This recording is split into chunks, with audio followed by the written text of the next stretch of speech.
Popular Culture Research Team. How can I help you? And back joining us in the studio for Popular Culture Research Team is Eugene's.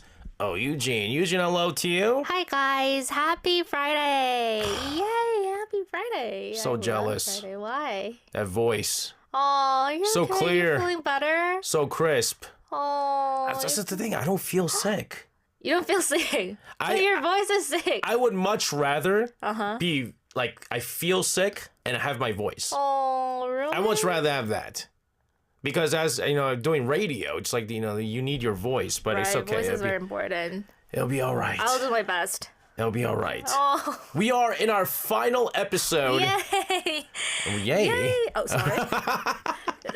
I'm looking Reborn forward Rich. to our next drama. Okay. Oh, she can't look forward to the next one. We're going to go into our final episode of Reborn Rich. Yes. So last week we covered the Y2K scare, the fascinating relationship between business leaders and fortune tellers, and the impact of 9/11 on Korean society. And today we're moving into 2002. And if you know anything about Korea, you probably already know what the biggest event of that year was. Yes, the 2002 FIFA World Cup. So in the drama, Do-jun uses this moment very brilliantly. He saves a struggling car company within the Sunyang Group by launching a World Cup marketing campaign, and it works.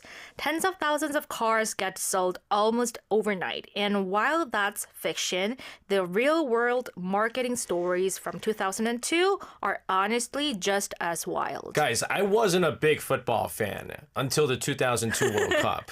No, you are a huge fan of football? I wasn't. You wasn't? No, I was. I really didn't watch. I was in the U.S., didn't watch a whole lot. And so I didn't even know how good Korea was, or actually say I didn't know how bad Korea was, right? And so in school, we had kids betting on the games. Oh, so were you on college or No, something? I was in high school. High school, okay, sorry. And so my classmates were like, hey, you know, are you rooting for Korea? I was like, yeah. Of course. I was like, you want to bet on the Korea versus Poland? And I said, sure. He was like, who? And then he said, what are you going to pick? I said, you know, I think I have to root for Korea. Oh. And they said, oh, really? $20. Oh, right, $20. Let's bet $20. And I said, okay. Not thinking. And then I ended up winning a lot of money. Let's just put it that way, because they kept on winning. Right. But it was, no one expected them to be this good. No one expected. And this was a nationwide festival, not just a sporting event. I mean, this is huge. So Korea co-hosted the World Cup with Japan, and the whole country turned into one giant festival. So people flooded the streets in red shirts, like cheering together, and massive like public gathering. It became one of the defining images of that era. And there's actually a story behind that red color. The Korean national team has long worn red uniforms, and back in the 1980s, foreign media began calling them the Red Devils because of their aggressive and energetic playing style. So Korean fans later embraced that nickname, and it eventually became the official name of the supporter group. That's right. That's why everyone started wearing red, including me. It became a symbol of unity, passion, and identity. Yeah, I mean, it really felt like the whole country became the Red Devils. Yes. And even in New York, with the Korean community, everybody turned red. It was big. Yeah. What made it even more special was the scale. We're not talking about a few hundred people in some places, of course. There were hundreds of thousands, even over 1 million people gathered in one area, all watching the game together on big outdoor screens. Imagine like entire city squares, major roads, completely filled with people dressed in red, moving and chanting as one. And it almost felt like the entire country had become one massive stadium. And I actually brought some photos. Take a look at how enormous it was. Yeah, I mean, that's the city hall, I believe. It's just, I can't believe this. You know, the next World Cups were never going to be this big. See, this is a drama reply 94. 94. 94. They're all wearing red t-shirts. Later on, right? I mean, later on, it goes to 2002, and so this is the red shirt. Everyone has the horn, the horns. Red Devils. You know the crazy story with the Be the Reds is the person who designed it. He used the brushwork, and it was done very quickly. And he made that Be the Reds that sign right there, that logo, so fast that he didn't get to trademark it. So he didn't make any money off of it. Yeah. And so the next World Cup, by then, he tried to trademark it. And by then, people changed it to something else. I mean, it was Be the Reds, but not that design. So, I mean, it was terrible. But, okay. But Dojun in the drama, he knows what's going to happen. Right. He knows what's going to happen with the South Korean national team. Yes. So he does a great marketing scheme with this, where real companies also making the most out of this moment. Yes. The biggest example is Hyundai. Yep. The company had signed on as FIFA's exclusive automotive partner back in 1999, 3 years ahead of the tournament, which was a brilliant decision because their logo appeared on premier boards at all 64 matches, adding up to over 378 hours of broadcast exposure across 33 countries. They also supplied 1,050 3 vehicles to transport FIFA officials and national teams throughout the event. Yes, I mean essentially it was like nonstop advertising in front of the entire world. Yes, and this single decision essentially turned Hyundai into a global name. So before 2002, it was largely seen as a budget brand outside of Asia. Yeah. In markets like the UK or the US, it wasn't taken very seriously, but after a month after their logo appearing on screens in front of hundreds of millions of viewers worldwide, that perception started to shift dramatically. So 2002 was a big part of that turning point. But honestly, as iconic as these corporate stories are, the part of 2002 that most Koreans actually remember has nothing to do with car brands. One of the most noticeable winners was actually food culture. Yeah, I mean, you're right. I mean, I don't think a lot of people would say, oh my goodness, I just all of a sudden want to buy a Hyundai Sonata because I saw it on the World Cup. No, but we know where this is going. Right. If there is any football match going on, any major sporting events, what do we need? Chicken and beer. That's right. That's right. Right. So the 2002 World Cup is widely considered the moment that chimek culture was truly born in Korea. If you haven't come across the word, I bet you already know it, but let me explain. So it combines chicken, the first letter of Korean fried chicken, and the last letter of mekju, which means beer. So chimek is now officially in the Oxford English Dictionary, by the way. Yeah. And the numbers from that June are honestly staggering. In June 2002 alone, about 21.4 million boxes of beer were sold across Korea, making it one of the highest monthly beer sales records in the country's history. And on match days, chicken delivery demand completely overwhelmed the system, and delivery times stretched beyond 2 hours. So these are stories of people ordering at the start of the game and the food arriving after the final whistle. Guys, the 21.4 million boxes of cases of beer, that still hasn't been shattered. After all these years. That is the highest number of beers sold on a single month. And mind you, back then, we didn't have the delivery apps. No. So ain't nobody going Just to be phone doing call this. It's phone calls. And I heard that chicken shops, they just pulled out the phone cords because they couldn't pick up the calls. And getting any seats at any chicken store restaurant was impossible. They went in there line after line, and they had to wait like in the morning to get in. It was crazy. It really was crazy. So from a World Cup to a global food phenomenon, that's quite a legacy for 1 month. Yes, that's when the word chimek itself has gone global. It's been picked up through K-dramas, K-pop, and the Korean wave, and now people all over the world associate it with Korean food culture. And I think what makes 2002 so special is that it touched everything at once, like brand marketing, national identity, street culture, food culture, all in 31 days. Korea made it to the semifinals, which nobody had predicted. The whole country erupted. Millions of people flooded the streets in red night after night. That energy, you can still feel it today. Whenever there's a big match, the red shirts usually come out, people gather on the streets, and the chimek orders start flying in. That's right. And with the World Cup coming up shortly, although the games are going to be in the morning, I don't think people are going to have chimek.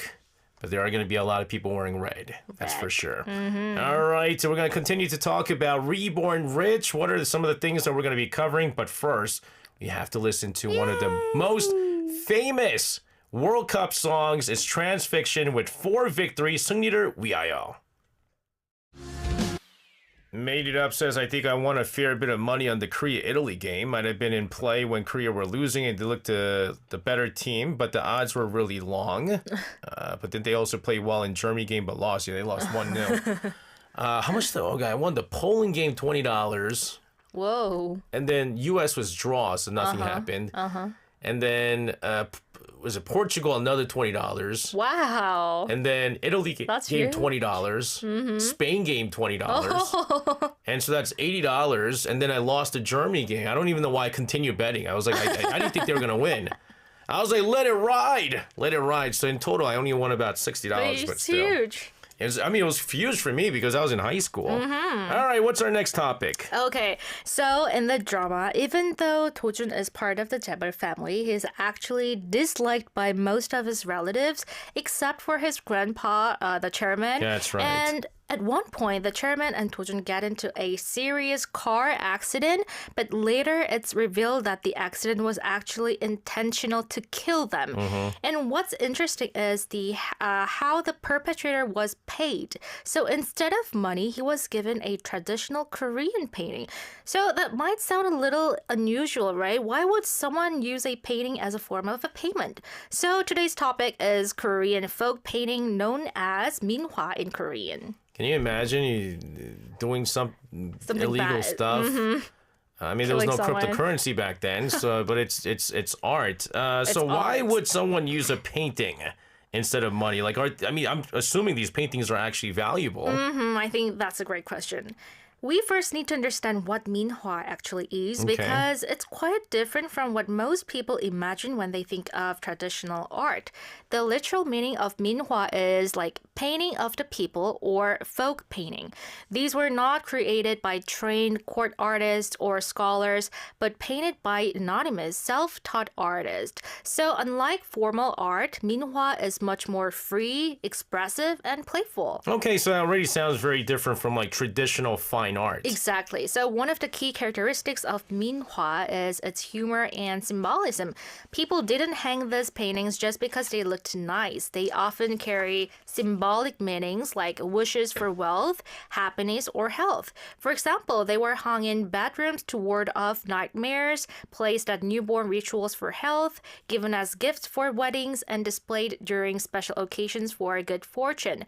So giving someone a painting like that can sometimes feel more meaningful or even more powerful than giving just money. So these paintings can actually be valuable as well. And in the drama, since the accident was actually a planned crime, so giving cash could leave a trace. So using something like a painting might have been a way to avoid direct tracing. Yeah, I mean, I don't want to spoil it for anybody, but you know, they find out who was the person that paid it off, and it was like, oh my goodness. That was a huge twist. It was a pretty big twist, right? It's not what you think it was. So what kind of image would you typically see in minhwa? So there are so many, but let me walk you through some of the most iconic ones. Let's look at the pictures that I brought.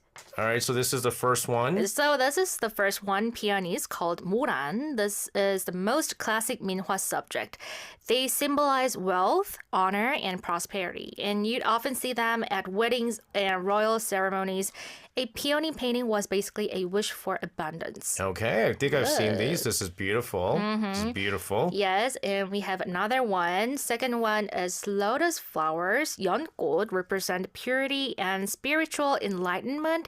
The idea of something beautiful rising out of muddy water. That's right. Very connected to Buddhist philosophy. That's right. That's why you'll see it in a lot of temples. You'll always see lotuses, right? Right. And look at that crane. That one crane don't got a neck. Where is he hiding his neck? That's like me. That's me. That's me as a crane. No neck. That's straight crane. No neck. No neck crane. That's me. Look how angry I look. 'Cause I can't talk. All right, Okay. let's go into our next we have minhwa. another.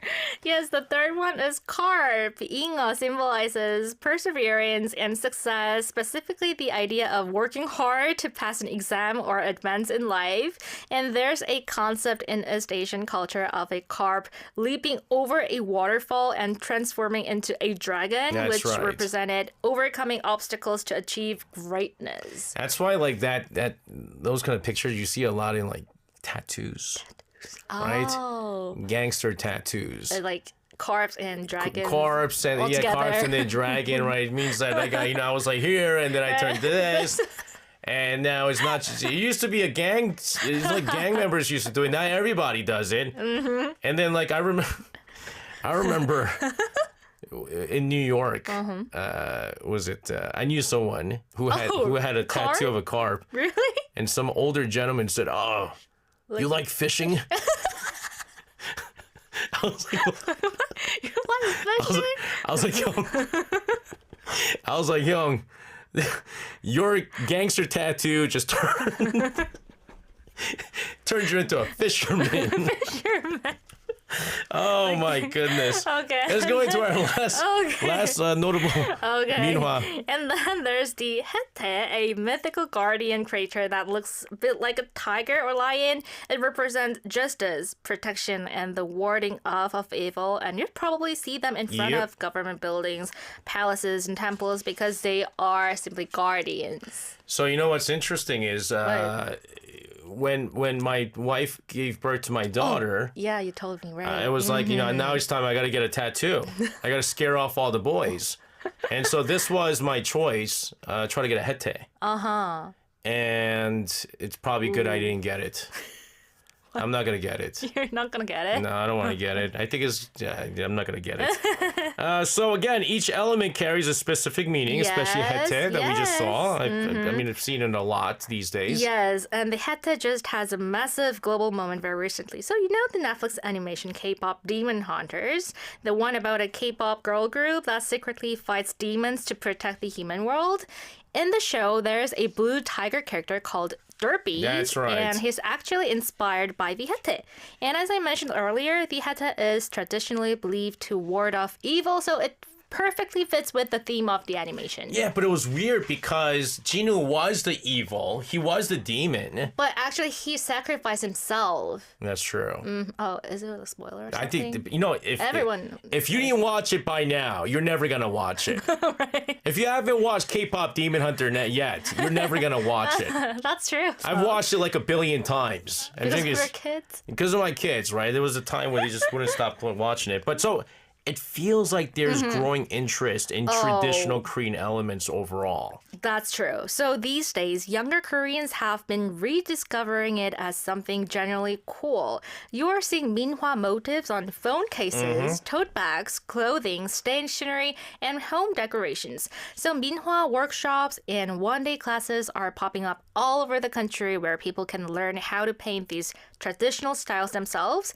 And if you ever visit Insadong or Jongno in Seoul, which are kind of the cultural heart of the city, you will find minhwa-inspired goods everywhere. And apparently, they are one of the most popular souvenirs among foreign tourists right now. Yeah, and you know what? I've also heard that I know a tattoo artist, and she was saying that amongst a lot of the foreigners, she has a tattoo shop over in Hongdae. Oh. And she said a lot of foreigners come to Korea to get tattoos, and a lot of girls get the minhwa tattoos. Oh, really? Like the peony or like the lotus. carp? No, not the. Interestingly, not the carp. Oh, it's only flowers. Carp. Okay. Even the guys don't get carps, right? Okay. I think you have to like really. I think for like a Western culture, it's weird that a fish is there. Unless you like fishing. Okay, flower makes sense. But a lot of women, they come and they get those minhwa tattoos. Ooh. And apparently, like, it's been like the big business for her nowadays, and especially now with tattooing being legalized now, it's going to be like global trend. That's right. Well, we're going to continue to talk about other hidden cultural elements within Reborn Rich. But we talked about K-pop Demon Hunters. Yay. It's been a while. It's funny I say it's been a while. It has been a while since we last heard this song. This is Huntrix with Golden. Talented. EJ's talented. Yes. mean, you can say all you want about how sick you are, listening to his song, but that's talent there. What's our final topic for today? Okay, so our final topic comes from the ending of the drama. So in the end, Do-jun gets into another planned car accident again, Yes. and this time he actually dies. Yes. And then something surprising happens. The original character, Hyunwoo, wakes up. So what... You don't like this ending, right? Terrible ending. What we realize is that Hyunwoo had been shot at the beginning and taken to the hospital. And while he was unconscious, he was reborn as Do-jun. In other words, his entire life as Do-jun turns out not to be reality, but something like a dream. So when he finally wakes up, he dedicates everything to exposing the truth, like revealing that members of the Sunyang family had ordered murder just to take control of the company. Once the scandal breaks publicly, there's a massive public backlash, and it quickly turns into a boycott of Sunyang products, which brings us to today's final topic, boycott culture in Korea. Guys, before we get into boycott culture, You just didn't like this I was ending, so the story. upset. You know when was the last time I was so upset? Have you ever watched Pariye Yeonin? You watched that? The terrible ending, right? That is notorious. Notorious. It upset so many people that back then they had message boards. I think it must have been an SBS drama. I think it was. Yeah, right. And they just tore it up. People were like, "How can you make the ending like that? How dare you? Blah blah blah blah." That's how I felt. That's how I felt. It's like betray. We're betrayed. I went from giving it 5 stars or whatever how many stars on Netflix. I shrunk that. I was like, nope, you're not gonna get these stars. I was furious. I was furious. True. But obviously, going back to the boycotting, you find out that Sunyang did all this. You can imagine people are gonna be furious. Yes, absolutely. So in Korea, boycotts have a long history, and they're not just a social media trend. They go back over 100 years. One of the earliest example is the Buy Korean movement of the 1920s, where people pledged to use only Korean-made goods and reject Japanese products. It started as a direct response to Japanese colonial economic exploitation, where Korean resources and industries were being systematically drained.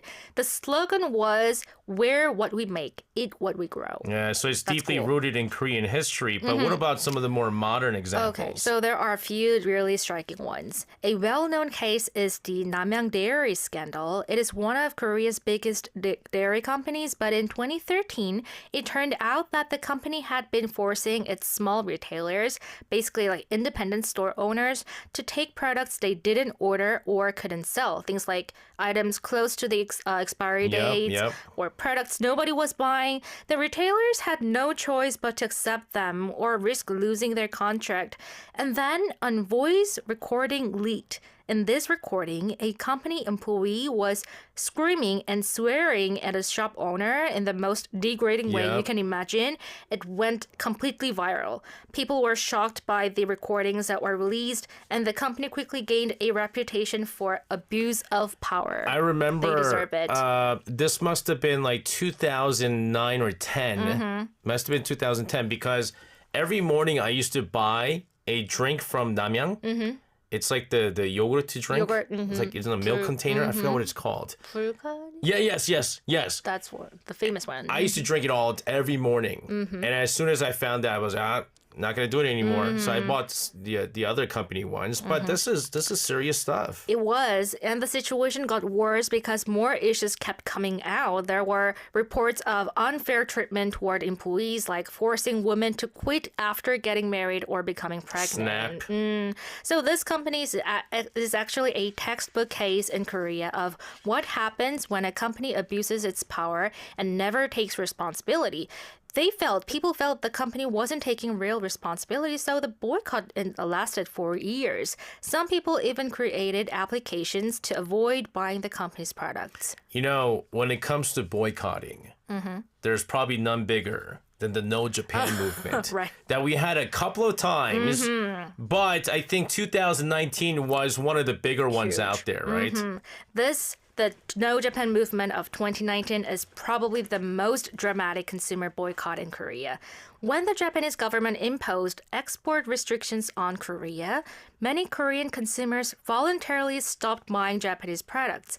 So sales of Japanese beer, clothing dropped significantly, and some stores became noticeably empty, and the numbers are staggering. Japanese beer imports dropped by 99.9% compared to the previous year, and in October 2019, Japan's beer export revenue from Korea was literally recorded as zero. Yep. The first time that happened in 20 years. And Uniqlo, a Japanese brand that had been one of the most popular clothing brands in Korea, saw its sales drop dramatically. And Japanese car brands like Toyota and Nissan also took major hits, and Nissan eventually pulled out of the Korean market entirely. Guys, Uniqlo in Myeongdong closed down eventually. That was like one of the biggest Uniqlos. And I remember I was at a shopping center, and I was standing right in front of the Uniqlo.